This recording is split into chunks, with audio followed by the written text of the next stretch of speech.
Mister Woodley নামে নক্কারজনক লোকটা আবার দেখছে এসে জুটেছে। জন্ম থেকেই লোকটাকে দেখতে যেমন কুৎসিত তেমন ভয়ঙ্কর, কিন্তু ইদানিং দেখছি ওর এই বিভৎস রূপ আরো খোলতাই হয়েছে। ক্যারুথাস মাথা খেলিয়ে সায় দিলে, আর শুয়োরের মতো ঘোঁত ঘোঁত করে আর এক পশলা গালিগালাজ সৃষ্টি করলো বুড়ো উইলিয়ামসন। জীবনে আমি একবারই ভালোবেসেছিলাম, এবং আমার এই ভালোবাসা বুঝতেই পারছেন মিস স্মিথকে ঘিরে একটু একটু করে গড়ে উঠেছে এতদিন ধরে। আপনাকে খুঁজছিলাম। মিস ভায়োলেট স্মিথ কোথায়?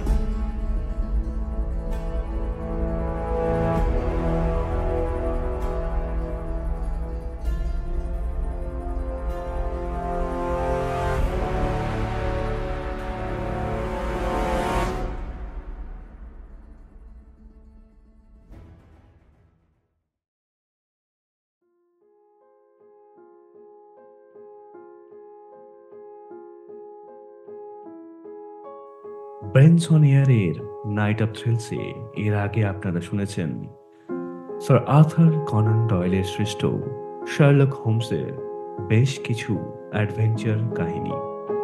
স্বনামধন্য এই গোয়েন্দাবটির পরবর্তী গল্প নিয়ে আমরা আবার হাজির। গল্পের নাম the adventure of the solitary cyclist. শার্লকের চরিত্রে আমরা পেয়েছি সুপ্রতীক বণিককে, ডক্টর ওয়াটসনের চরিত্রে আমরা পেয়েছি স্বনামধন্য অভিষেক ব্যানার্জিকে, মিস ভায়োলেট স্মিথের চরিত্রে আমরা পেয়েছি বিখ্যাত বাচিক শিল্পী শ্রাবস্তী গুহকে, বব ক্যারুথার্সের চরিত্রে আমরা পেয়েছি অতনু কোলেকে, উডলির চরিত্রে আমরা পেয়েছি অঙ্কন সাহাকে, উইলিয়ামসনের চরিত্রে আছি আমি রোহান।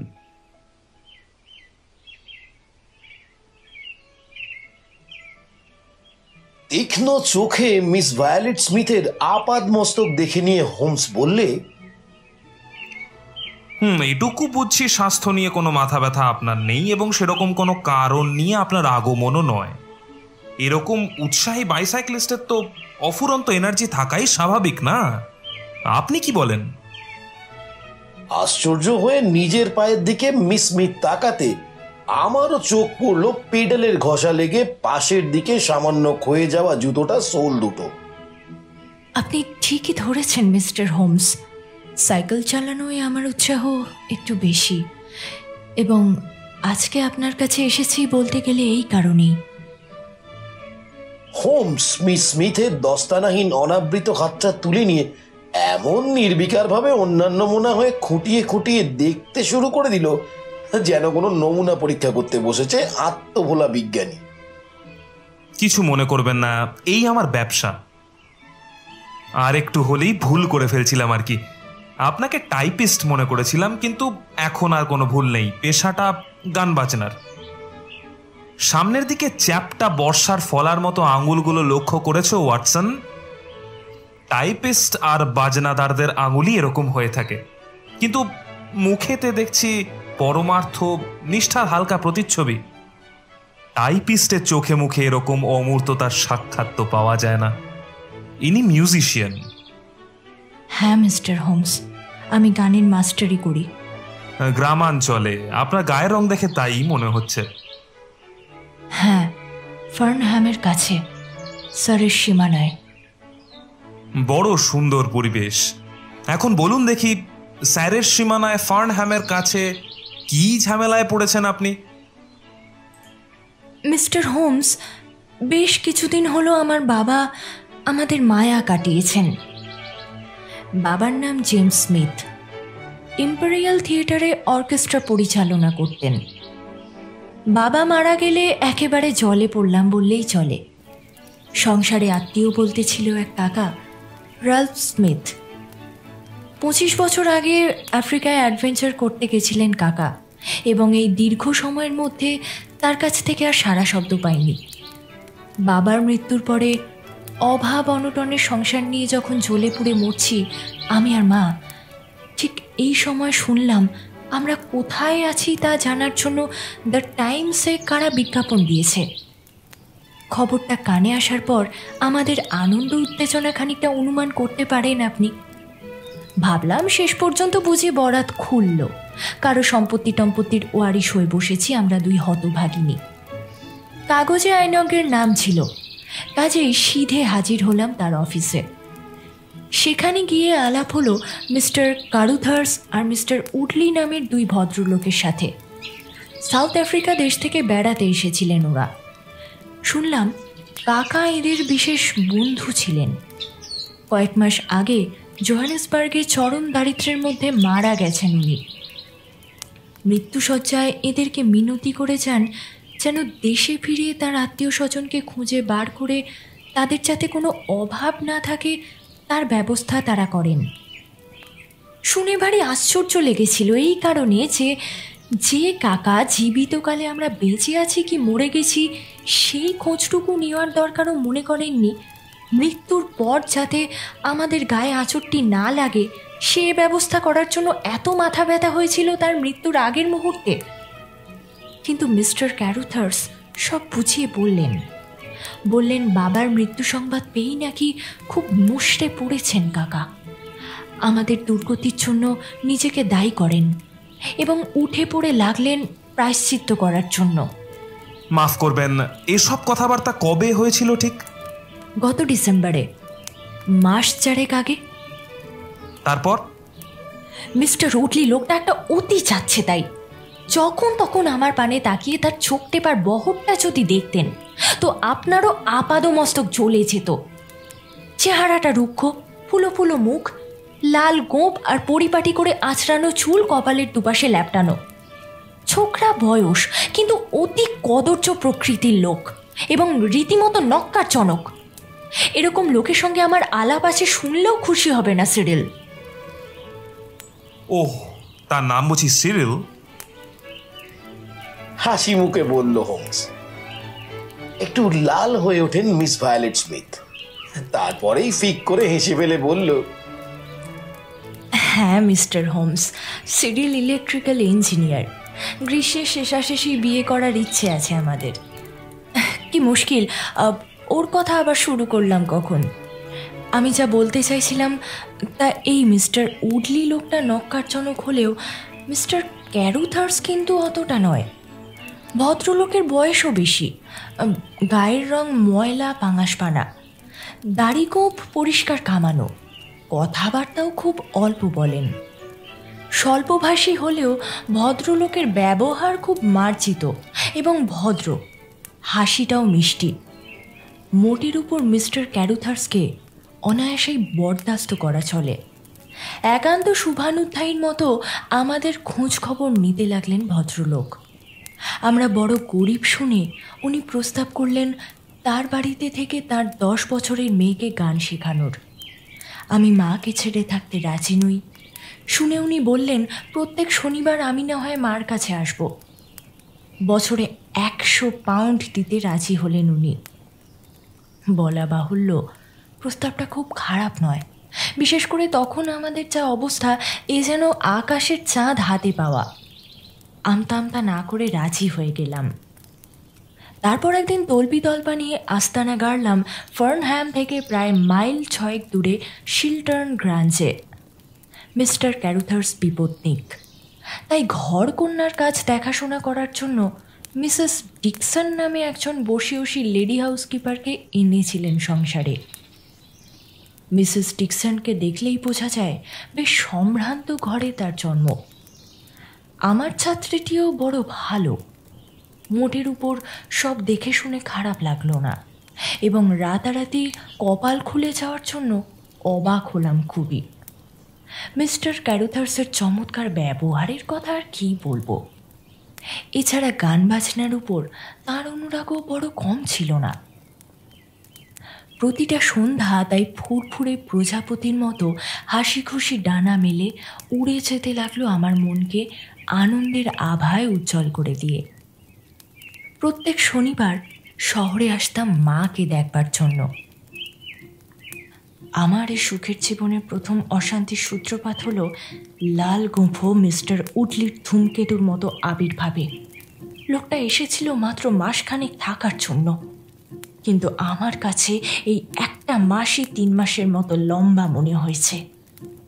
শুধু 1 নম্বরের বজ্জাত বললে অল্প বলা হয়। অতি ভয়ঙ্কর চরিত্রের লোক এই মিস্টার উডলি। ইতরের মতো প্রত্যেকের সাথেই ব্যবহার করে, কিন্তু আমার কাছে সে ইতরের চাইতেও অধম। তার খিনখিনে প্রেম নিবেদন, টাকা পয়সার দম্ভ এবং তাকে বিয়ে করলে লন্ডনের সবচেয়ে সেরা হীরের উপহারের লোভনীয় প্রস্তাবেও যখন কাজ হলো না, তখন একদিন ডিনারের পর আমাকে 2 হাতে ছড়িয়ে ধরে দিব্যি সে বলল, তাকে চুমু না খাওয়া পর্যন্ত রেহাই নেই আমার। কি আসরিক সত্যি লোকটার গায়ে। ঠিক এই সময় মিস্টার ক্যারুথার্স এসে না পড়লে শেষ পর্যন্ত যে কি হতো ভগবান জানেন। উনি এসেই আগে আমায় মুক্ত করলেন লোকটার ক্লেদাক্ত সাপের মতো বাহু পাশ থেকে। তারপর এক ঘুষিতে তাকে শুয়ে দিলেন মেঝের উপর। সে এক রক্তারক্তি কাণ্ড। কিন্তু এই আশাই লোকটার যে শেষ আশা তা নিশ্চয়ই বুঝতে পারছেন। পরের দিন মাপ চাইলেন মিস্টার ক্যারুথার্স। আর কোনো দিন যে এভাবে আমাকে লাঞ্ছিত হতে হবে না সে আশ্বাসও দিলেন। সেই দিন থেকে আর মিস্টার উডলির শ্রীমুখ দেখিনি আমি। মিস্টার হোমস, এবার আসা যাক আসল ব্যাপারে, অর্থাৎ যে কারণে আপনার কাছে পরামর্শের জন্য আসা। প্রথমেই বলি, প্রতি শনিবার দুপুর 12টার আগেই সাইকেলে করে আমায় ফার্নহ্যাম স্টেশনে আসতে হয় 12:22 ট্রেন ধরে আসার জন্য। শিল্টন অ্যান্স থেকে স্টেশনে আসার পথটা বড় নির্জন, বিশেষ করে এক জায়গায় তো বলতে গেলে 24 ঘন্টায় খাঁ রাস্তাটা। শার্লিংটন হলের চারদিক ঘিরে একটা জঙ্গল আছে। এই জঙ্গলের কিনারা থেকে শার্লিংটন হিথ পর্যন্ত মাঝের মাইলখানেক রাস্তায় দিন দুপুরেও জনপ্রাণী সাড়া পাওয়া যায় না, এত নির্জন। কসবেরি হিলের কাছে হাই রোডে না পৌঁছানো পর্যন্ত 2-একটা গাড়ি ঘোড়া কি চাষি মজুরের দেখা পাওয়া সম্ভব নয়। এই রকম ফাঁকা রাস্তা সচরাচর দেখা যায় না। হপ্তা 2 আগে এই জায়গাটা দিয়ে যাওয়ার সময় হঠাৎ পিছনে তাকাতে দেখলাম প্রায় 200 গজ দূরে একটা লোককে। তারও বাহন একটা 2 চাকার সাইকেল। লোকটার গালে কুচকুচে কালো ছোট্ট দাড়ি।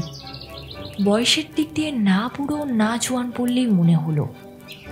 ফার্নহ্যাম পৌঁছানোর আগে আরেকবার পিছনে তাকিয়ে তাকে আর দেখতে পেলাম না। কাজেই এ সম্বন্ধে আর কিছু ভাবিনি। কিন্তু মিস্টার হোমস, আশ্চর্য হলাম তখনই যখন সোমবার ফেরার পথে একই লোককে দেখলাম, একই রাস্তায়, একই দ্বিচক্রানে। বিস্ময় আরও বাড়ল যখন একই ব্যাপারটা ঠিক আগের মতো ঘটল পরে শনিবারে আর সোমবারে। তার আর আমার মধ্যেকার ব্যবধানটা রেখে দিল লোকটা। আমার উপর নির্যাতনেরও কোনো চেষ্টা করলো না। তবুও জানি কিরকম বেয়ারা লাগলো সমস্ত ঘটনাটা। মিস্টার ক্যারুথার্সকে বললাম সব। আদ্যপান্ত শুনে ভদ্রলোকের খুব আগ্রহ জেগেছে বলে মনে হলো।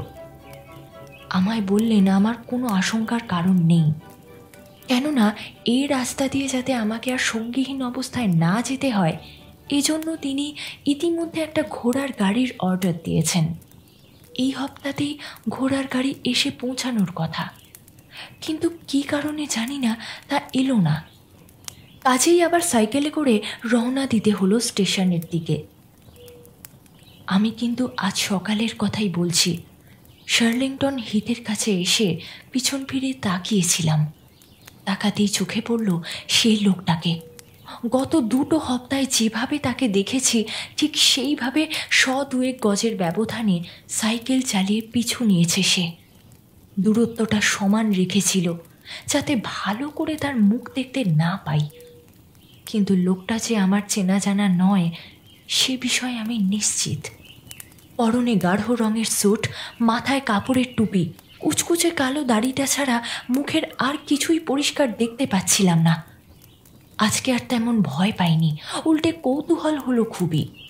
ঠিক করলাম লোকটা কে এবং কী তার অভিপ্রায় তা আমায় জানতেই হবে যেন তেন প্রকারেণ। গতি কমিয়ে আনলাম সাইকেলে। দেখলাম তার গতিও কমে এসেছে। থেমে গেলাম। সেও প্যাডেল ঘোরানো বন্ধ করে দাঁড়িয়ে গেল রাস্তার উপর। হাতটা পাতলাম তখনই। রাস্তাটা এক জায়গায় আচমকা মোড় নিয়েছে জানতাম।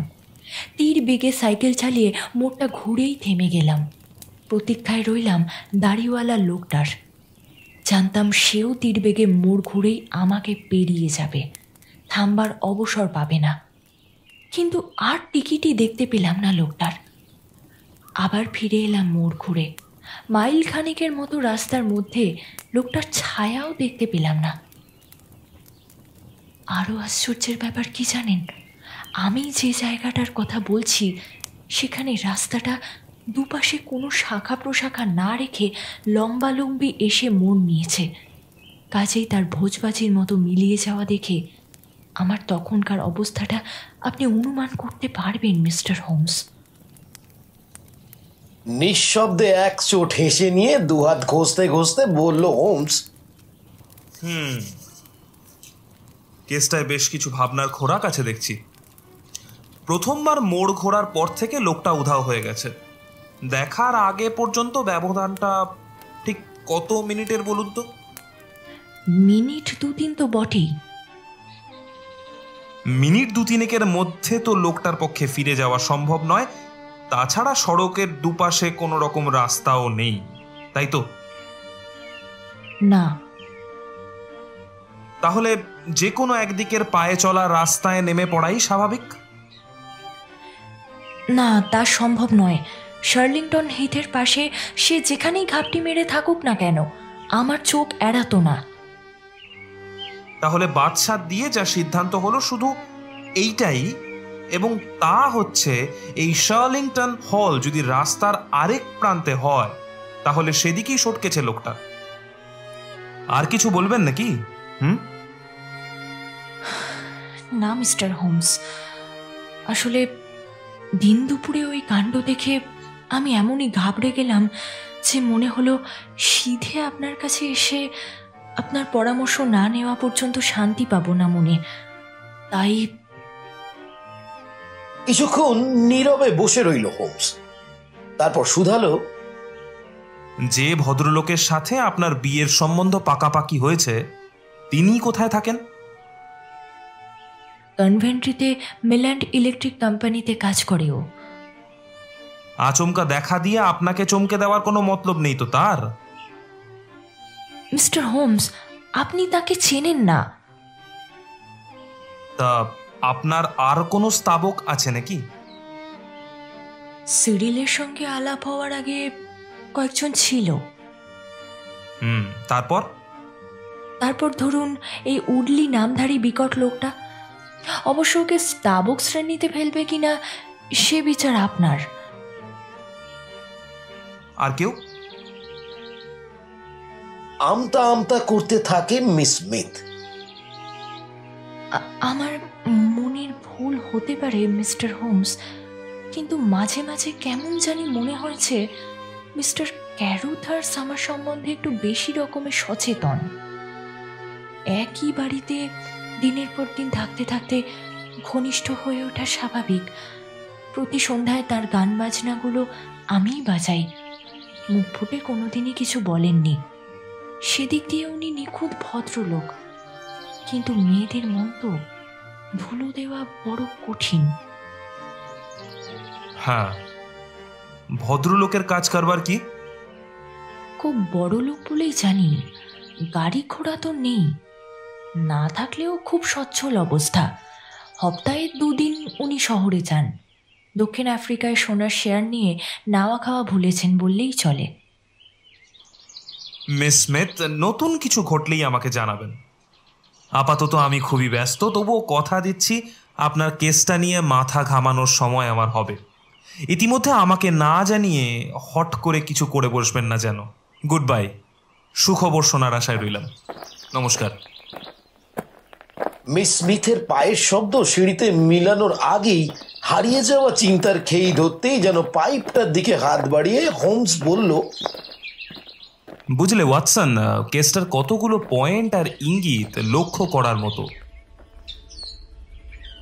একটা পয়েন্ট আমিও লক্ষ্য করেছি। একই জায়গায় বারবার রোড সাইড রোমিও দেখা দিচ্ছে কেন? এই তো। এক্স্যাক্টলি। যাক, প্রথমেই আমাদের জানা দরকার শার্লিংটন হলের বাসিন্দারা কারা।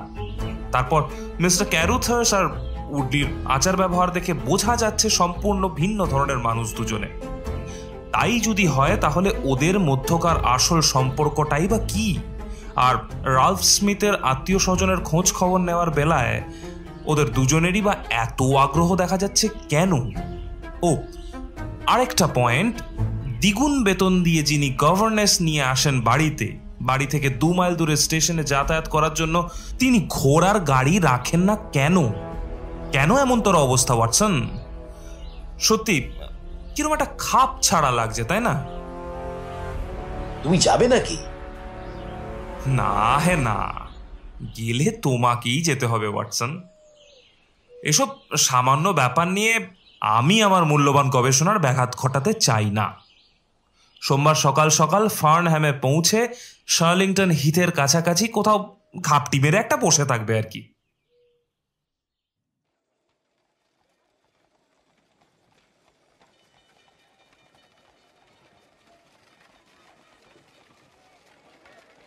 সোমবার সকালে ফার্নহ্যাম স্টেশনে নেমে শার্লিংটন হিথ খুঁজে বার করতে বিশেষ বেগ পেতে হলো না। মিস স্মিথের শনি থেকে সোমবারের অ্যাডভেঞ্চারের সিনটি দেখলে ভুল হওয়া অসম্ভব। এমন জায়গায় দাঁড়ালাম যাতে হলের দুদিকে তোরণ ছাড়াও দুপাশে প্রসারিত রাস্তার বহু দূর পর্যন্ত দেখতে পাওয়া যায়। এতক্ষণ জনপ্রাণীর সাড়া ছিল না রাস্তায়। আমি ঝোপের আড়লে দাঁড়াতে না দাঁড়াতেই যেদিক দিয়ে এসেছি তার উল্টো দিকে রাস্তায় দেখলাম একটা চলন্ত সাইকেল। সাইকেলটা আসছে আমার দিকে। চালকের পরনে কুচকুচে কালো স্যুট, একগাল কালো দাড়িও চোখে পড়ল। শার্লিংটন জমির শেষাশেষি এসে লাফিয়ে সাইকেল থেকে নেমে পড়ল কৃষ্ণ বেশ সাইক্লিস্ট। সাইকেলটাকে টেনে নিয়ে ঝোপের এক ফাঁকে অদৃশ্য হয়ে গেল সে। মিনিট 15 চুপচাপ। তারপরেই দেখা গেল আর একটা সাইকেল। স্টেশনের দিক থেকে আসছে মিস স্মিথ। এদিকে সেদিকে তাকাতে তাকাতে শার্লিংটন ঝোপের কাছাকাছি আসতেই লুকোনো জায়গা থেকে কৃষ্ণবেশ লোকটা চট করে বাইরে বেরিয়ে এসে লাফিয়ে উঠল সাইকেলের ওপর এবং শুরু হলো মিস স্মিথের পিছু নেওয়া। ধু ধু মাঠের মধ্যে ফিতের মতো রাস্তার উপর চোখে পড়ল শুধু এই দৃশ্যই। ধাবমান দুটো মূর্তি। রানীর মতো মাথা তুলে সিটের উপর সিধে হয়ে বসে মিস স্মিথ, আর তার পিছনে হ্যান্ডেলবারের ওপর একটু ঝুঁকে পড়ে কালো স্যুট পরা রহস্যময় লোকটা। হাব ভাব তার বিচিত্র, ঠিক যেন চোরের মতো। পিছন ফিরে একবার তাকালো মিস স্মিথ, তাকিয়ে স্পিড কমিয়ে দিল। সঙ্গে সঙ্গে পিছনের সাইকেলেরও স্পিড কমল। দাঁড়িয়ে গেল মিস স্মিথ। কালো দাড়িও ব্রেক কষে দাঁড়ালো। মাঝখানে রইল অন্তত পক্ষে 102 গজের ব্যবধান। এরপরেই মিস স্মিথ যা করলো তা যেমনই অপ্রত্যাশিত তেমনই চমকপ্রদ। সাহসের বলিহারি যায় মেয়েটার। আচমকা সাইকেল ঘুরিয়ে নিয়ে তীর বেগে লোকটার দিকে ছুটে এলো সে। কালো দাড়িও চটপটে কম নয়। চোখের পলক ফেলার আগেই সেও সাইকেল ঘুরিয়ে বো বো করে ছুটল যেদিক থেকে আসছিল সেই দিকে। ওড়িকি মড়ি করে সে পালানোর দৃশ্য দেখার মতোই বটে। কিছুক্ষণ পরেই অবশ্য আবার ফিরে এলো মিস স্মিথ। এবার পিছনকার নীরব সঙ্গীকে উপেক্ষা করে সিধে সামনের দিকে এগিয়ে গেল সে। তার সিধে হয়ে সামনের দিকে তাকানোর ভঙ্গিমা দেখে মনে হলো দম্ভ ওই মেয়েকেই মানায় বটে। লোকটাও চীনে জোঁকের মতো আবার পিছু পিছু আসছিল। মাঝখানের ব্যবধান সেই 200 গজ। তারপর পথের বাঁকে দুজনেই হারিয়ে গেল আমার চোখের সামনে থেকে। আমি তৎক্ষণাৎ বেরিয়ে না পড়ে তখনও ঘাপটি মেরে রইলাম আমার লুকোনো জায়গায়। থেকে ভালোই করেছিলাম, কেননা কিছুক্ষণের মধ্যে দেখলাম আস্তে আস্তে ফিরে আসছে লোকটা। হলের তোরণের দিকে মোড় নিয়ে সাইকেল থেকে নেমে পড়ল সে। গাছপালার ফাঁকে তাকে কয়েক মিনিট দাঁড়িয়ে থাকতে দেখলাম। 2 হাত তুলে বোধহয় নেকটাই ঠিক করছিল। তারপর আবার সাইকেল চালিয়ে হলের দিকে চলে গেল সে। আমি গাছগাছড়া গুল্মের মধ্যে দিয়ে দৌড়ে গিয়ে ঝোপঝাড়ের ভিতর দিয়ে উঁকি দিলাম সেদিকে। অনেক দূরে দেখতে পেলাম ধোঁয়া ধোঁয়া রঙের অনেক পুরনো বাড়ি, অনেক উঁচু পর্যন্ত ঠেলে উঠেছিল টিউডার চিমনিগুলো। কিন্তু রাস্তাটা এমন একটা ঘন ঝোপের মধ্যে দিয়ে গেছে, লোকটা ঠিকইও আর দেখতে পেলাম না। না, পেলাম, কিন্তু বলতে নেই কাজটা আমার বৃথা যায়নি, কাজ হয়েছে যথেষ্ট। সুতরাং বেশ খুশি খুশি মনে হাঁটা দিলাম ফার্নহ্যামের দিকে। লোকাল হাউস এজেন্ট শার্লিংটন হল সম্বন্ধে বিন্দু বিসর্গ খবর দিতে পারল না আমায়, তবে পলমলের একটা নামকরা ফার্মের রেফারেন্স দিলেন। বাড়ি আসার পথে সেখানে ঢুঁ মেরে এলাম। রিপ্রেজেন্টেটিভের কাছে শুনলাম এ গরমে আর শার্লিংটন হল পাওয়া সম্ভব নয়, বড় দেরি হয়ে গেছে। মাসখানেক আগে মিস্টার উইলিয়ামসন নামে এক ভদ্রলোক ভাড়া নিয়েছেন বাড়িটা। ভদ্রলোকের বয়স হয়েছে এবং চেহারা দেখলে হেজি বেজি বলে মনে হয় না। এজেন্ট ভদ্রলোকের বিনয় মাটি স্পর্শ করে বটে, কিন্তু এর বেশি কিছু আর সে বলতে রাজি হলো না, কেননা মিস্টার উইলিয়ামসনের সব ব্যাপার নিয়ে আলোচনা করা তার শোভা পায় না। সেদিন সন্ধ্যায় আমার সুদীর্ঘ রিপোর্ট পেশ করলাম মিস্টার শার্লক হোমসের কাছে। কান খাড়া করে সব শুনল হোমস।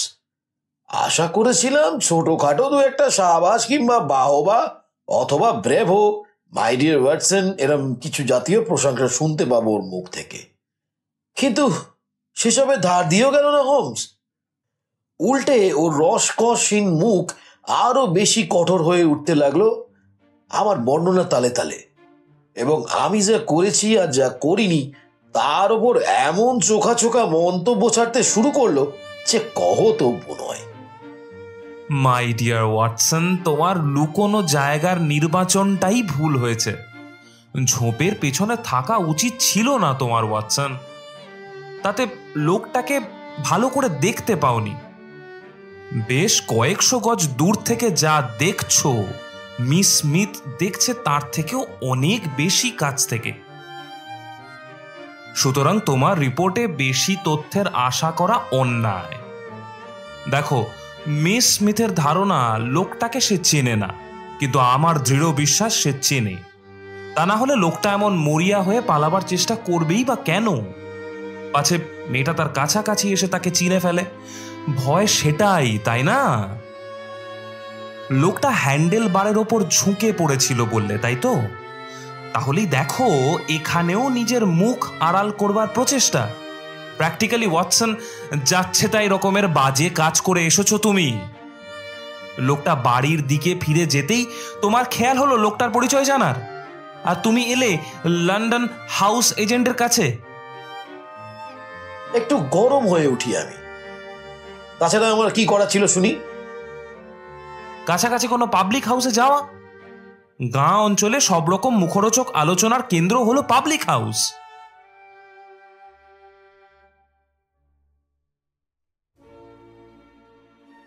পরের দিন সকালে মিস স্মিথের কাছ থেকে একটা চিঠি পেলাম। আমি যা যা দেখেছি তারই সংক্ষিপ্ত অথচ নির্ভুল বর্ণনা ছিল চিঠিতে, কিন্তু রিপোর্টের সারাংশ তাতে নেই। ছিল তলাকাজ ছোট্ট পুনশ্চতে।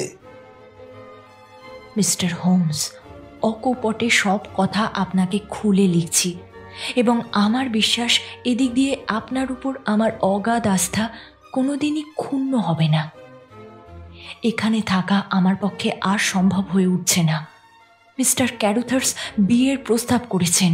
আমার প্রতি তার গভীর ভালোবাসা যে সত্যিই নিখাদ, সে বিষয়ে আমার তিলমাত্র সন্দেহ নেই।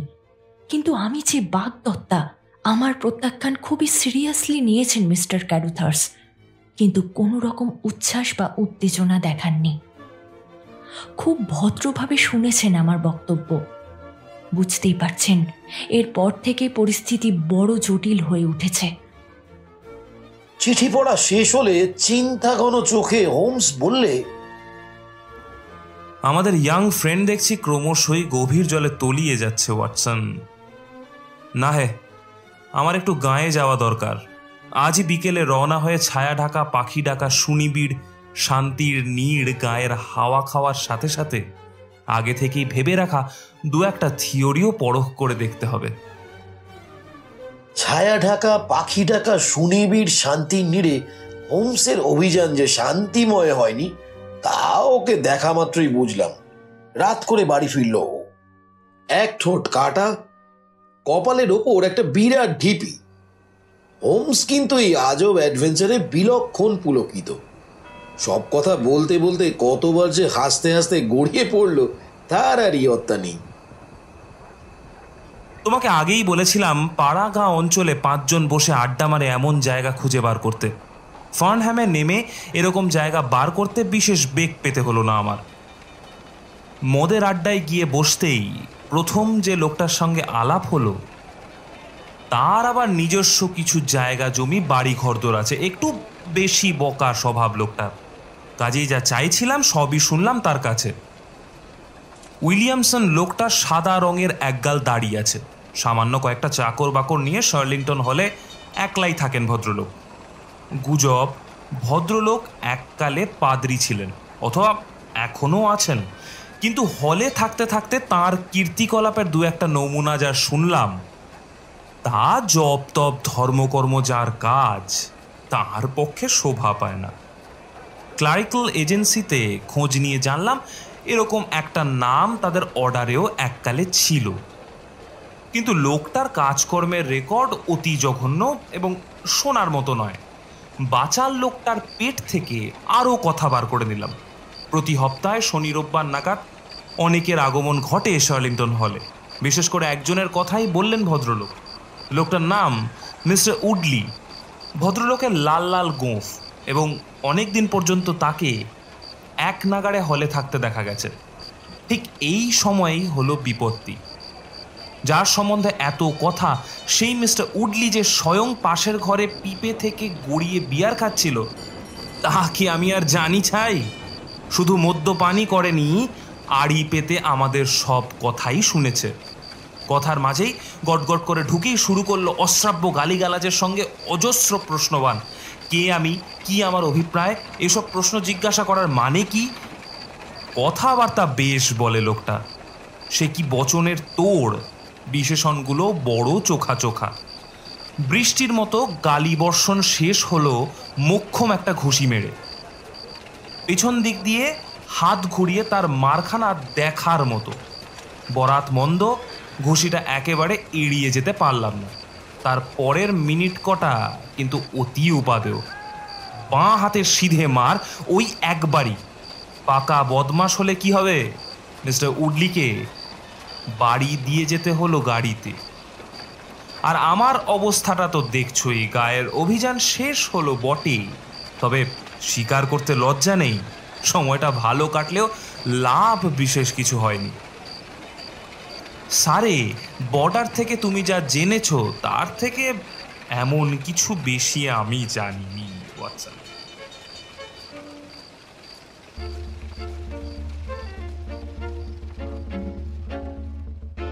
বৃহস্পতিবার আরেকটা চিঠি পেলাম মিস স্মিথের কাছ থেকে।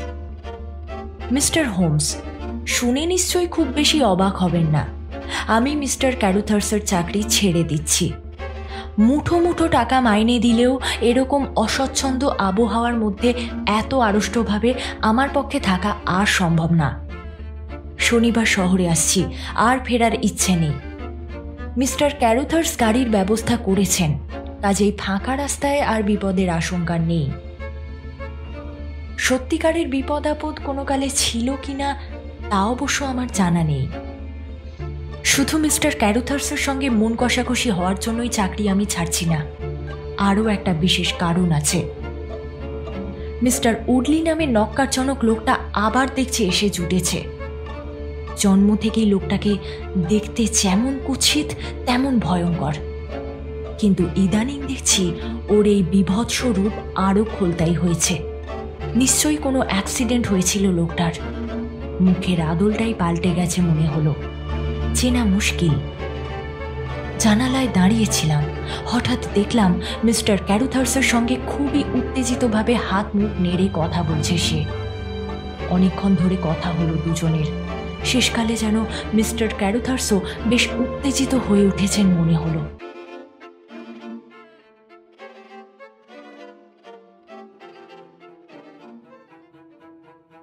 গম্ভীরভাবে হোমস বলল, ওয়াটসন, যা ভয় করেছিলাম তাই। মেয়েটাকে ঘিরে একটা গম্ভীর ষড়যন্ত্রের জাল বোনা হচ্ছে এবং আমাদের কর্তব্য এখন শেষবারের মতো স্টেশনে আসার সময় বেচারের ওপর যেন কেউ কোনো রকম উৎপাত না করে। ভায়া, আগামী শনিবার সকালে আমরা দুজনেই রওনা হচ্ছি। এরকম একটা আশ্চর্য অথচ অসম্পূর্ণ তদন্তের পরিশেষটা আর যাই হোক অবাঞ্ছিত যাতে না হয় তা তো আমাদের দেখা দরকার।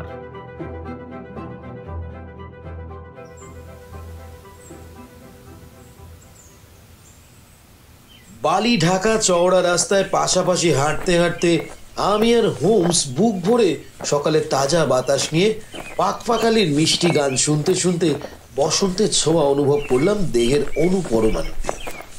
ক্যাসবেরি হিলের কাছে রাস্তাটা একটু উপর দিকে উঠে গিয়েছিল। এইখান থেকে চোখে পড়লো লম্বা লম্বা পুরনো ওক গাছের মাথা ছাড়িয়ে উঠেছে কালো কুটিল চেয়ারের শার্লিংটন হল। ওক গাছগুলো তো পুরনো বটেই, কিন্তু তাদের থেকে আরো বেশি স্থবির মনে হচ্ছিল হলটাকে, যার প্রতিটি ইটে প্রতিটি পাথরে অগন্তি বছরের অনেক ইতিহাস লেখা। সবুজ গাছপালা আর বাদামি রঙের ঝোপঝাড়ের মাঝখানকার লালচে হলুদ ফিতের মতো সুদীর্ঘ পথটা আঙুল দিয়ে দেখালো হোমস। অনেক দূরে দেখলাম একটা ছোট্ট কালো ফুটকি গাড়ি, সেটা এগিয়ে আসছে আমাদের দিকে। দেখেই অসহিষ্ণুভাবে এই যা বলে চিৎকার করলো হোমস। আধ ঘন্টার মতো সময় রেখেছিলাম হাতে, কিন্তু ও গাড়ি যদি মিস স্মিথের হয় তাহলে তো দেখছি অনেক সকাল সকালই বেরিয়ে পড়েছে সে আগের ট্রেনটা ধরার আশায়। ওয়াটসন, শার্লিংটনে ওর সঙ্গে দেখা হবে বলে মনে হয় না আমার। আমরা পৌঁছানোর আগেই শার্লিংটন পেরিয়ে যাবে ওর গাড়ি। চড়াইটা পেরিয়ে আসার পর থেকেই গাড়িটা দেখতে পাচ্ছিলাম না বটে, কিন্তু গতিবেগ আমাদের এমনই বেড়ে গেল যে আমার মতো কুড়ে মানুষের 24 ঘন্টাই যার হাত পা গুটিয়ে ভরে বসে থাকা কাজ, আর তারাম তো খাঁচা ছাড়া হওয়ার জোগাড়। বলা বাহুল্য পিছিয়ে পড়লাম আমি। হোমসের কথা আলাদা। প্রথমত এইরকম দৌড়ঝাঁপ করার ঝামেলা তো তাকে বলতে গেলে 12 মাসই পোহাতে হয়। তাছাড়া ওর এই অফুরন্ত নার্ভাস এনার্জির ভান্ডার ভাঙিয়ে যেভাবে খুশি যতক্ষণ খুশি নিজের উদ্যম শক্তিকে জিইয়ে রাখতে পারে, কাজেই তার ক্যাঙ্গারুর মতো লাফিয়ে চলার এতটুকু মন্দগতি দেখা গেল না। আমাদের মধ্যেকার ব্যবধান তখন প্রায় 100 খানেক গজ। আচমকা স্তব্ধ হলো ওর ক্যাঙ্গারু লাফ।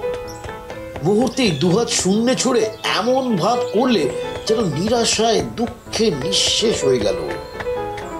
ঠিক সেই মুহূর্তে পথের বাঁকে দেখা গেল 2 চাকার একটা ঘোড়ার গাড়ি।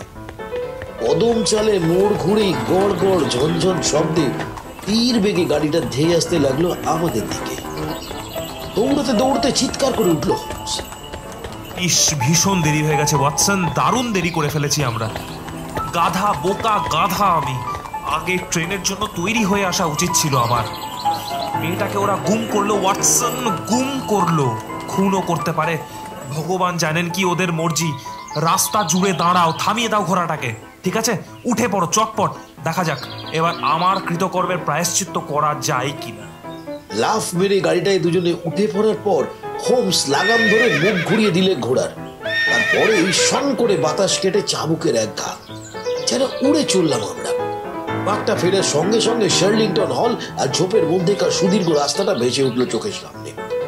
সজোরে হোমস হাত আঁকড়ে ফিসফিসিয়ে উঠলাম, হোমস, এই সেই লোক। থামুন। সাইকেলটা টেনে এনে আমাদের রাস্তা বন্ধ করে চিৎকার করে উঠল লোকটা। আমার কোলে লাগামটা ছুঁড়ে ফেলে লাফিয়ে নেমে পড়লো হোমস। আপনাকে খুঁজছিলাম। মিস ভায়োলেট স্মিথ কোথায়? দ্রুত পরিষ্কার গলায় বলে গেল হোমস। আমিও তাই জিজ্ঞাসা করছি আপনাকে। তারই গাড়ি হাঁকিয়ে এলেন আর জানেনই না সে কোথায়। এদিকে আস্তে আস্তে রাস্তায় চোখে পড়লো গাড়িটা ফাঁকা, কাউকে ভিতরে দেখিনি। মিস স্মিথ বিপদে পড়েছেন ভেবে গাড়ি হাঁকিয়ে চলে এলেন এদিকে। শেষ পর্যন্ত ওই কুত্তা উডলি আর পাজির পাজারা গাইয়া পাদরিটার খপ্পরেই পড়ল মেয়েটা। হতাশায় যেন খুঁড়িয়ে ভেঙে গেল দাড়িওয়ালা আগন্তুক। আসুন আসুন, সত্যি যদি ওর বন্ধু হয়ে থাকেন আপনারা তাহলে চলে আসুন আমার পেছন পেছনে। আমার পাশটিতে থাকুন শুধু, যেভাবেই হোক বাঁচাবো ওকে। তাতে যদি শার্লিংটনের বোনের লাশও পড়ে থাকে এ শর্মা পেছবে না। উদ্ভ্রান্তের মতো এক হাতে পিস্তল নিয়ে ঝোপের মাঝখানে একটা ফাঁকির দিকে দৌড়লো লোকটা। হোমসও তার পিছু নিল। আমি ঘোড়াটাকে ঘাস খাওয়ার সুযোগ দিয়ে লেগে রইলাম তার পিছনে। কাদা চটচটে রাস্তার উপর কয়েকটা পায়ের ছাপ দেখে হোমস বলল, এই তো এই পথে ওরা এসেছে দেখছি ওয়াটসন। আরে আরে এ কি, দাঁড়ান দাঁড়ান, 1 মিনিট দাঁড়িয়ে যান। ঝোপের মধ্যে কে? বছর 17-ওর একটা ছোকরা রক্তাক্ত মুখে পড়েছিল ঝোপের মাঝে। আগন্তুক উত্তেজিতভাবে বললেন, এই যে দেখছি পিটার, এই ছেলেটাই তো মিস স্মিথকে গাড়ি চালিয়ে আনলো এইমাত্র। জানোয়ারগুলো ওকে শুধু টেনে নামায়নি, ডান্ডার ঘায়ে সাংঘাতিক জখমও পড়েছে দেখছি। বেচারি, কিন্তু ওকে এখন এভাবেই ফেলে রেখে যেতে হবে। আমরা ওর পাশে থেকেও তো এখন কিছু করতে পারছি না। মেয়েটাকে আমাদের বাঁচাতেই হবে। নারী জীবনের চরমতম দুর্ভাগ্যের হাত থেকে যেভাবেই হোক রক্ষা করতে হবে তাকে। গাছপালার ফাঁক দিয়ে আঁকা বাঁকা রাস্তা বেয়ে ক্ষিপ্তের মতো দৌড়তে লাগলাম আমরা। চারিদিকে ঘেরা বাগানের কাছাকাছি গিয়ে হোমস দাঁড়িয়ে গেল। বাড়ির দিকে ওরা যায়নি। এই তো বাঁ দিকে পায়ের ছাপ দেখা যাচ্ছে। এই যে এদিকে এদিকে লরেল চোপের পাশে। ওই শোনো, যা ভয় করেছিলাম। আচম্বিতে আকাশ বাতাস ফালা ফালা হয়ে গেল এক আতিক্ষ চিৎকারে। নিশ্চিম বিভীষিকায় যেন রিন রিন করে উঠল সে চিৎকার। শব্দটা এলো আমাদের সামনেই ফুলে ফুলে ঢাকা ঘন সবুজ ঝোপের ভিতর থেকে। কেঁপে কেঁপে উঠছিল চিৎকারটা। তারপরে আচমকা সব চুপ হয়ে গেল। এদিকে খেলার মাঠে আছে ওরা। চেঁচাতে চেঁচাতে ঝোপের মধ্যে দিয়ে পাগলা হাতির মতো ছুটে গেল আগন্তুক। পুরুষ কুকুর কোথাকার, পেছনে আসুন, আপনারা আমার পেছনেই থাকুন। ও বড় দেরি হয়ে গেল। এ কি হলো? আচম্বিতে শেষ হয়ে গেল ঝোপঝাড়ের বাধা। এসে পড়লাম ভেলভেটের মতো নরম সবুজ ঘাসের আস্তরণ বিছানো এক টুকরো খোলা জমির ওপর। সবুজ আয়নার মতো টুকরো জমিটার চারপাশে বড় বড় বহু পুরনো ওক গাছের সারি। জমির ওদিকের প্রান্তে দৈত্যের মতো বিরাট একটা ওক গাছের ছায়ায় 3 জন লোকের ছোট্ট একটি দল দাঁড়িয়ে। 3 জনের মধ্যে একটা মেয়ে, মিস স্মিথ, সামনের দিকে মাথা ঝুলে পড়েছিল এবং তার মনে হলো জ্ঞান নেই। রুমাল দিয়ে মুখটা বাঁধা দেখলাম। উল্টো দিকে দাঁড়িয়ে পাশবিক চেহারার হোতকা মুখো লাল গুফো এক জোয়ান, বোম লাগানো চামড়ার গেইটার পরা। 2 পা ফাঁক করে দাঁড়িয়ে সে এক হাত কোমরে আর এক হাতে দুলছে একটা ঘোড়া চাবুক। মাথার চুল থেকে পায়ের নখ পর্যন্ত তার দেহের প্রতিটি অংশে ভাবে ভঙ্গিমায় নিষ্ঠুর বিজয় উল্লাস। অপরিসীম ঔদ্ধত্য যেন লিকলিকে চাবুকের মতো হিল হিল করে উঠছিল। ওদের মাঝে দাঁড়িয়ে আরেকজন পুরুষ। লোকটার বয়স হয়েছে, ধোঁয়াটে রঙের একগাল দাড়ি, হালকা টুইট স্যুটের ওপর ধবধবে সাদা খাটো আলখাল্লা। মাঠের কিনারায় আমরা দেখা দিতেই প্রার্থনার বইটা এমন ভাবে সে পকেটে পুরল যেন এইমাত্র বর করে বিয়ে সাঙ্গ হল। তারপর মহাস্ফূর্তিতে ক্রূর প্রকৃতি বর বাবাজির পিঠ চাপড়ে অভিনন্দন জানাতেও ভুল করল না। রুদ্ধশ্বাসে আমি বললাম, বিয়ে হয়ে গেল ওদের? আমাদের গাইড শুধু বললেন, চলে আসুন। বলতে বলতে সবুজ ঘাস জমির উপর দিয়ে উল্কা বেগে সে ধেয়ে গেল সামনের দিকে। পিছনে আঠার মতো লেগে রইলাম হোমস আর আমি। ছুটতে ছুটতে দেখলাম মিস স্মিথ টলমলিয়ে উঠে গাছের গুড়িতে হেলান দিয়ে সামনে নিলে নিজেকে। ততক্ষণে আর আমার বুঝতে বাকি নেই যে সাদা আলখাল্লা পড়া ধোঁয়াটে দাড়ি আধবুড়ো লোকটাই উইলিয়ামসন। এককালে কিছু সময়ের জন্য পাদ্রিগিরিও করেছে সে। আমাদের দেখে শ্লেষ ভরে বিনয়ের পরকাশটা দেখালো সে। বাতাসে মাথা ঠুকে বো করে। ইতর চেহারার উডলি লোকটাও মাঠ বন কাঁপিয়ে অট্টহাস্য করে উঠল জানোয়ারের মতো। এ হাসি শুধু বিদ্রুপের নয়, বিজয় উল্লাসে। হাসতে হাসতে চাবুক দোলাতে দোলাতে সে এগিয়ে এলো আমাদের পানে। ওহে বব, তোমার দাড়িটা এবার সরিয়ে নাও। তোমাকে যখন আমি হাড়ে হাড়েই চিনি, তখন ও জিনিসটা রেখে আর হাসিও না আমাকে। যাই হোক, সাঙ্গ পাঙ্গ নিয়ে ঠিক সময় এসে পড়েছো দেখছি। এসো এসো, মিসেস উডলির সঙ্গে তোমাদের আলাপ করিয়ে দিই। এ কথার উত্তর আমাদের গাইড যেভাবে দিলে তাতে তাক লেগে গেল আমার। পলক ফেলার আগেই ছদ্মবেশ খসিয়ে ফেললো সে। এক হ্যাঁচকা টানে কয়লা কালো কুচকুচে দাড়ির বোঝা সরিয়ে নিতেই বেরিয়ে পড়লো পরিষ্কার দাড়ি গোপ কামানো পাঙাশপানা লম্বাটে ধরনের একটি মুখ। দাড়িটা মাঠের উপরে ছুঁড়ে ফেলে দিয়ে রিভলভার তুলে এবার লক্ষ্য করলে কোহার জাহাবাজকে। কেউটে সাপের মতো হাতের গোড়ায় চাবুকটা দোলাতে দোলাতে বিপজ্জনক ভাবে যে তখনও এগিয়ে আসছিল আমাদের পানে। হ্যাঁ, আমি বব ক্যারথার্স, আর মেয়েটিকে যেভাবেই হোক উদ্ধার করব আমি। সেজন্য এমন কিছুই নেই এ দুনিয়ায় যা আমি করতে প্রস্তুত নই। আমি তোমায় আগেই হুঁশিয়ার করে দিয়েছিলাম, ওর গায়ে হাত দিলে কিন্তু ভগবানের দিব্যি আমার কথার নড়চড় হবে না, জেনে রেখো। বড্ড দেরি করে ফেলেছো তুমি। ভায়োলেট এখন আমার বউ না, তোমার বিধবা। চোখে খানিকটা আগুন ঝলছে উঠল তার রিভলভারের নলটাতে। ফায়ারিং এর শব্দ মিলিয়ে যাওয়ার আগেই উডলির ওয়েস্টকোটের সামনেটা ফিনকি দিয়ে বেরোনো রক্তে দেখতে দেখতে ভিজে গেল। হার্ত চিৎকার করে সে এক পাক ঘুরে গেল। তারপরে চিৎপাত হয়ে দড়াম করে আছড়ে পড়লো মাঠের ওপর। কদর্চ মুখের রক্তাভা চকিতে মিলিয়ে গিয়ে ফুটে উঠল ফ্যাকাশে ভয়াবহতা। আধবুড়ো লোকটা তখনও তার সাদা ধরা চুড়ো নামায়নি। নিমেষের মধ্যে একাণ্ড হয়ে যেতে এমন অশ্রাব্য গালিগালাজ শুরু করে দিলে যা শোনার দুর্ভাগ্য সারা জীবনে আমার হয়নি। পরক্ষণে টেনে বার করলে নিজের রিভলভার, কিন্তু তা তুলে ধরার আগেই তার চোখ পড়ল হোমসের উদ্যত রিভলভারের ব্যারেলের উপরে। কঠিন স্বরে বললে, হোমস, যথেষ্ট হয়েছে, পিস্তল ফেলুন। ওয়াটসন, তুলে নাও। ওরই মাথা লক্ষ্য করে দাঁড়াও। ধন্যবাদ ক্যারুথার্স, আপনার রিভলভারটাও আমাকে দিন। মারপিটের আর দরকার নেই। এগিয়ে আসুন, দিয়ে যান রিভলভার। কে আপনি? আমার নাম শার্লক হোমস। Good Lord. আমার নাম শুনেছেন দেখছি। পুলিশ না আসা পর্যন্ত তাদের কর্তব্যই করতে হবে আমায়। ঝোপঝাড় ঠেলে ফাঁকা মাঠের ওপর এসে দাঁড়িয়েছিল ভয়ার্ত গাড়োয়ানটা। তাকে দেখেই চিৎকার করে ডাকলো হোমস, এদিকে এসো, যত তাড়াতাড়ি পারো এই চিরকুটটা নিয়ে যাও ফার্নহ্যামে। পুলিশ স্টেশনে গিয়ে সুপারিনটেন্ডেন্টকে দেবে চিঠিটা। উনি এসে না পৌঁছানো পর্যন্ত আপনাদের প্রত্যেককেই আমার হেফাজতে থাকতে হবে। অত্যন্ত কড়া আর প্রভুত্বময় ব্যক্তিত্ব হোমসের। স্বল্প কথার খবরদারিতে চকিতের মধ্যে অমন একটি খুন খারাপি দৃশ্য এসে গেল তার হাতের মুঠোয়। আমরা প্রত্যেকেই যেন তার হাতের পুতুল হয়ে গেলাম। উইলিয়ামসন আর ক্যারুথার্স আহত উডলিকে ধরাধরি করে নিয়ে গেল বাড়ির ভিতরে। আমি নিয়ে এলাম মিস স্মিথকে। বেচারি দারুণ ঘাবড়ে গিয়েছিল কাণ্ড কারখানা দেখে। আহত উডলিকে বিছানায় শুইয়ে দেওয়া হয়েছিল। হোমসের অনুরোধে তাকে পরীক্ষা করে রিপোর্টটা দিতে এলাম। মান্ধাতা আমলের পর্দা ঝোলানো ডাইনিং রুমে দুই বন্দিকে সামনে বসিয়ে সিধে হয়ে বসেছিল হোমস।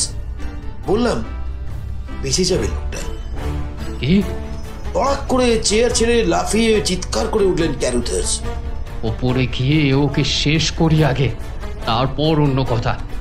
আপনি কি বলতে চান টানা কাটা পুরীর মতো অমন সুন্দরী মেয়েটির সারাটা জীবন ওই জানোয়ার রোরিং জ্যাক উইডলির সঙ্গে জড়িয়ে থাকবে? হোমস বললে, এ নিয়ে আপনার দুশ্চিন্তার কোনো দরকার নেই। মস্ত দুটো কারণে কোনো মতেই উডলির বউ হওয়া সম্ভব নয় মিস স্মিথের পক্ষে। প্রথমেই আমরা অনায়াসে মিস্টার উইলিয়ামসনকে জিজ্ঞেস করতে পারি যে আদতেই বিয়ে দেওয়ার মতো তার কোনো ক্ষমতা আছে কিনা। চিলের মতো চেঁচিয়ে উঠল বুড়ো রাস্কেল উইলিয়ামসন। আলবাত আছে। ছিল এবং পরে কেড়ে নেওয়া হয়েছে। একবার যে পুরুত হয় চিরকাল সে পুরুতই থাকে। আমার তা মনে হয় না। লাইসেন্স আছে আপনার? বিয়ের জন্য একটা লাইসেন্স আনিয়েছি, আমার পকেটেই আছে। তাহলে তো চালাকি করেই আনানো হয়েছে বলবো। সে যাই হোক, জোর করে দেওয়া বিয়েকে বিয়ে তো বলে না, উল্টে এ মহাপাতকের কাজ যারা করতে যায় তাদের অপরাধের গুরুত্ব যে কতখানি তা টের পাবেন শিগগিরই। এ ব্যাপার নিয়ে ভাববার জন্যে কম করে বছর 10 সময় তো পাবেনই, অন্তত আমার তো তাই বিশ্বাস। মিস্টার ক্যারুথার্স, পিস্তলটা পকেটে রেখে দিলেই বুদ্ধিমানের কাজ করতেন আপনি। এখন বুঝতে পারছি মিস্টার হোমস, জীবনে আমি একবারই ভালোবেসেছিলাম এবং আমার এই ভালোবাসা বুঝতেই পারছেন মিস স্মিথকে ঘিরে একটু একটু করে গড়ে উঠেছে এতদিন ধরে। তাই সব রকম ভাবে এটাকে আড়াল করবার চেষ্টা করেছি, সম্ভব অসম্ভব যাবতীয় সব বিপদের ধাক্কা থেকে।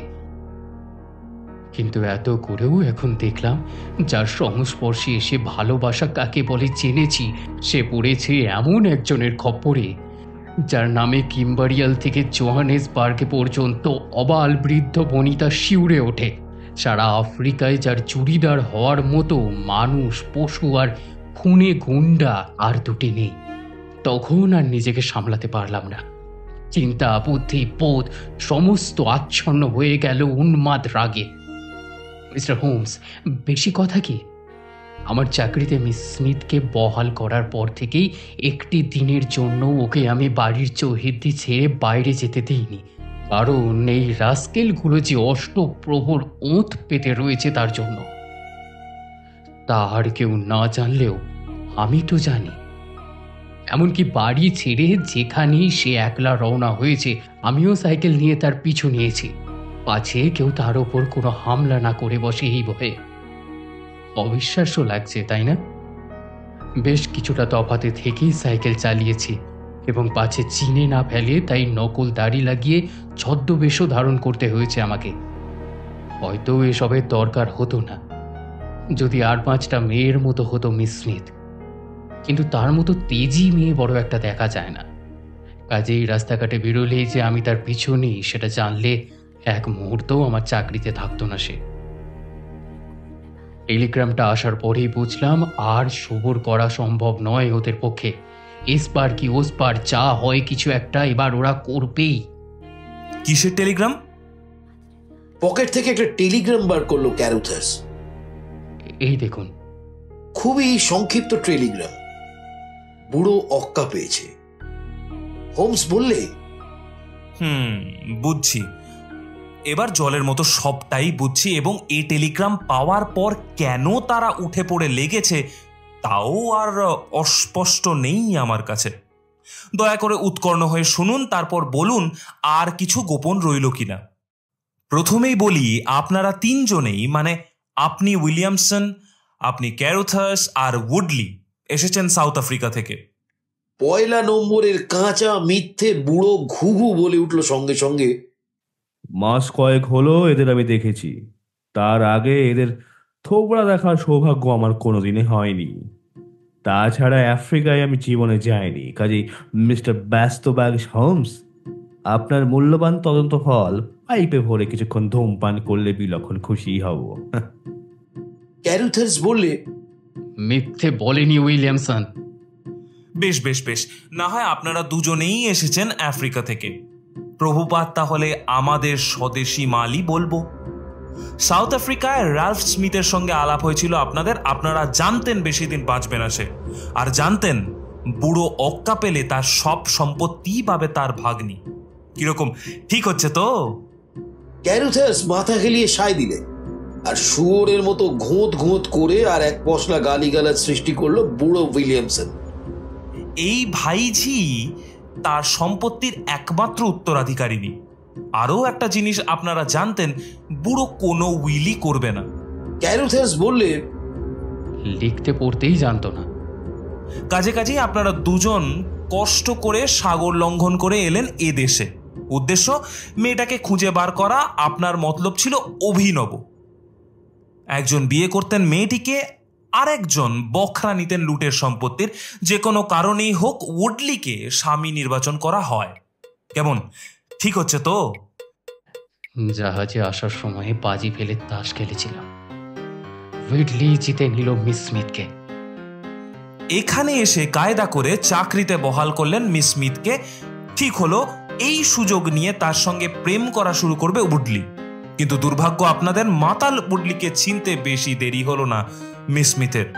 এবং এরকম একটা গোয়ার জানোয়ারের সঙ্গে প্রেম তো দূরের কথা, কথা বলাও সম্ভব নয় তার পক্ষে, তাও বোঝা গেল শিগগিরই। ইতিমধ্যে আপনার সব বন্দোবস্তই ভণ্ডুল হয়ে গেল একটি কারণে, আপনি নিজেই মিস স্মিথের প্রেমে পড়ে গেলেন। কাজেই একটা ইতর লোক আপনার ওপর টেক্কা মেরে তাকে জিতে নিয়ে যাবে, এই চিন্তাও আপনার কাছে বিছের কামড়ের মতোই যন্ত্রণাময় হয়ে উঠল। না না, কিছুতেই হতে পারে না। তাই একদিন ঝগড়াঝাটি হলো দুজনের মধ্যে। আপনার ওপর গনগনে রাগ নিয়ে বাড়ি ছেড়ে বেরিয়ে গেল সে, এবং শুরু হলো আপনাকে বাদ দিয়ে ভায়োলেট হরনের আয়োজন।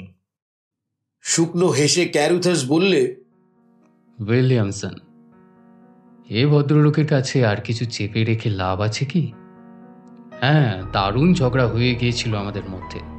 আমাকে ঘুষি মেরে ফেলে দিয়েছিল উইটলি। এদিক দিয়ে আমিও কম যাই না, কাজেই শোধ নিলাম তখনই। তারপর থেকেই যেন উবে গেল উইটলি। এই পাদ্রী হতভাগার সঙ্গে তখনই যোগ সজাস হয় ওর। লক্ষ্য করলাম মিস স্মিথ যে পথ দিয়ে স্টেশনে যায় তারই ধারে দুজনে ঘাঁটি পেতেছে একসাথে। তখন থেকেই মিস স্মিথের ওপর নজর রাখা শুরু করলাম আমি, কারণ হাওয়া সুবিধের মনে হলো না। ওদেরকেও চোখে চোখে রাখলাম, কারণ ওদের আসল ফন্দিটা যে খুব ভালো করে জানতাম আমি। ওদেরকেও চোখে চোখে রাখলাম, কারণ ওদের আসল ফন্দিটা যে কি তা ঠিক বুঝে উঠেছিলাম আমি। দিন দুয়েক আগে বাড়ি বয়ে এসে এই টেলিগ্রামটা দেখালো উইটলি। বুড়োর মৃত্যু সংবাদ দেওয়ার পরেই ও জিজ্ঞাসা করল এরপরেও চুক্তি অনুসারে আমি কাজ করব কিনা। আমি সোজা না বলে দিলাম। ও আবারও জিজ্ঞাসা করল মেয়েটাকে আমি বিয়ে করে তাকে টাকার ভাগ দেব কিনা। আমি বললাম বিয়ে করতে পারলে তো খুশি হতাম, কিন্তু সে রাজিই হবে না। ও বললে আগে ওর বিয়েটা লাগিয়ে দাও তো, তারপর হপ্তাখানেক কি দুয়েক পরে দাওয়াই দিলেই সব সিধে হয়ে যাবে। আমি বলে দিলাম ওসব জোর জবরদস্তির কথা শুনতেই আমি রাজি নই মোটে। রাগে আগুন হয়ে কদর্য গালিগলজ করতে করতে চলে গেল উইটলি। ওর মতো ছোট লোক হিতরের মুখে অবশ্য ও ধরনের গালাগালি বেমানার নয় মোটে। যাবার সময় শাসিয়ে গেল যে চলে বলে কৌশলে মেয়েটাকে সে নিজের কোটরে পড়বেই।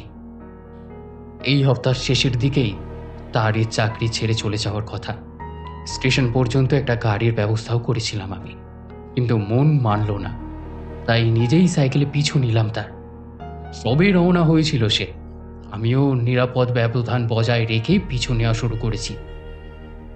কিন্তু তার আগেই সব শেষ হয়ে গেল।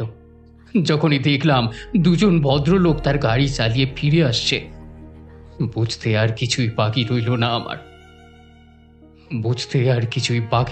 না আমার। উঠে দাঁড়িয়ে সিগারেটের টুকরোটা আগুনের চুল্লিতে টোকা মেরে ফেলে দিয়ে হোমস বললে, ইদানিং মাথাটা আমার বড়ই মোটা হয়ে গেছে ওয়াটসন। যখনই তোমার রিপোর্ট পেশ করার সময় বললে দাড়িওয়ালা সাইক্লিস্ট তোমার দিকে পেছন করে বাগানের ঝোপের মধ্যে দুহাত তুলে বোধহয় নেকটাই ঠিক করছিল, তখনই আমার সব বুঝে নেওয়া উচিত ছিল ওয়াটসন। কেসটার পাণ্ডুলিপির তলায় দেখছি অনেকদিন পরেই নিজেই আরো দু একটি কথা লিখে রেখেছিলাম। মিস ভায়োলেট স্মিথ বিপুল সম্পত্তি পেয়েছিলেন উত্তরাধিকার সূত্রে, এবং এখন সে ওয়েস্টমিনিস্টারের নাম করা farm mutton and Kennedy partner Cyril মাটনের বধূ।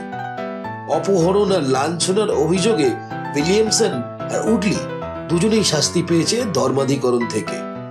উইলিয়ামসন 7 বছরের আর উডলি 10 বছরের।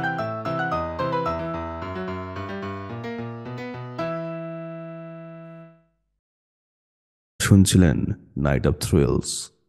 ভিডিওটি ভালো লেগে থাকলে আমাদের চ্যানেলটি সাবস্ক্রাইব ও শেয়ার করতে ভুলবেন না।